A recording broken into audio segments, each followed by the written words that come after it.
Hi, this is Mitch Hausholt, Maximum Training Solutions.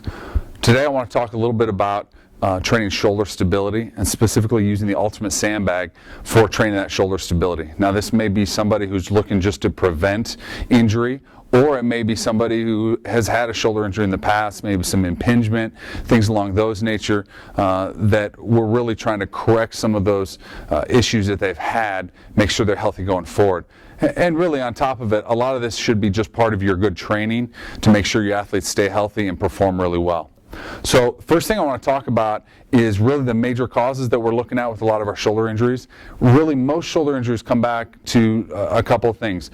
One of the big things from a perspective is the thoracic spine. If our athletes don't have good thoracic spine extension or rotation, that's going to put us in a situation where the shoulder's not real stable. The other one is scapular stability, making sure everything in the backside is as strong and as tight and as stable as it can be in order to give the rotator cuff a good foundation to work from. So the first thing we're going to talk about here is a little bit of a T-spine mobility exercise, but it also gives us some shoulder stability while we're at it. So I'm going to have Jordan go ahead and snatch the sandbag up overhead. Okay, so she's got overhead. She's going to drop down to the knees here. I'm going to have her face sideways so you guys can really see what I'm looking for. So we're going to work on this T-spine extension. Make sure her toes are tucked under. She's really firing the glutes, contracting, really firing abs, so that way she makes sure she's got a really good neutral spine. Now from here I want her to take a deep breath in, exhale, and as she does that she's going to try to take this sandbag away from her head.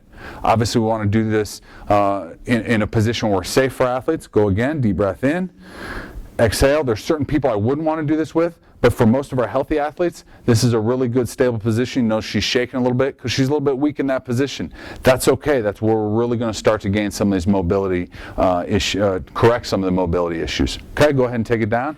Now from there, we're going to start to work a little scapular stability. Now, one of the things I love about the sandbag is just about every exercise we do with the sandbag, it forces scapular stability because so much of the time we're training the entire backside. So we're going to go with a hip hinge or a good morning, whatever you want to refer to it as, from the Zercher position. Okay? Great thing about the Zercher position is it really forces this upper back to have to turn on and really work. Okay, so she's going to stay a good solid position there. I really want her to take her elbows and suck it into her rib cage here. Then from there we're going to retract and depress these shoulder blades, really pack that scapula in where we want it. Okay? From there we're going to do a regular hip hinge. So she's going to a little bit of knee bend. She's trying to touch her butt to the wall back behind her. Come back up. So give me 3 or 4 of those. This is key for the shoulder because if the glutes don't activate, the lats don't activate. Remember, they work in a crisscross pattern across the low back through that thoracolumbar fascia.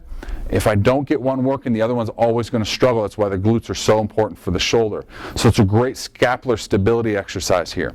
Last one we're going to work on is really looking at more of a strength maneuver, but adding some variation with the sandbag. And it's a little bit more of a stability exercise as we would traditionally think of stability. So I'm going to have her get down, and we're just going to do a moving plank and actually add a push-up to it. So she's going to get down into a plank position, push-up position. She's going to pull that sandbag out of her way. So now we're getting a lot of strength in that scapula, go into a push-up. So much going on here in the shoulder, then move over top of that sandbag. She's going to pull it out of the way again, go into the push-up. Okay, now she's going to move back the other way. So she's going to pull out with the left hand, push up. Good. So we're getting so much going on with the core, glutes, everything locking in together, giving her total body stability and really a lot of demands on the upper body, both strength and stability wise.